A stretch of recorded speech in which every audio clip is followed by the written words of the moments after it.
বন্ধুরা, এই যে দেখো সায়ন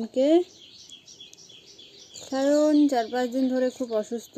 জ্বর কমছে না, সর্দি কেন সেটা বুঝতে পারছি না। ওষুধ তো খাওয়ানো হচ্ছে, খাওয়া দাওয়া ছেড়ে দিয়েছে। ওর চোখ মুখের অবস্থা দেখো একবার, মুখে ঘা বের হয়েছে, চোখ মুখ ফুলে গেছে, এমনকি জ্বরে এমন অবস্থা পুরো শরীর লাল হয়ে গেছে। তো কি করা যায় সত্যি বোঝা যাচ্ছে না। ওষুধ তো চলছে, তবু কেন কমছে না। এরকম ওর প্রথমবার হয়েছে। এর আগে জ্বর হয়েছে, বাট ঠিক হয়ে গেছে 2-3 দিনে। এবার 4-5 দিন হয়ে যাচ্ছে, একই হারে জ্বর আছে। এখনও জ্বরটা আছে, কিন্তু তবু একটু বেরিয়েছি ওকে নিয়ে ঘুরতে। বাড়ির মধ্যে থাকতে চাইছে না, কতক্ষণ আর থাকবে। সেই কারণেই ও কথাও বলছে না, দেখতে পাচ্ছ। আর এমনি সময় তো দেখো কিভাবে কথা বলে।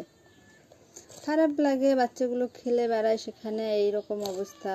কয়েকদিন ধরে কথা বলছে না কারোর সঙ্গে।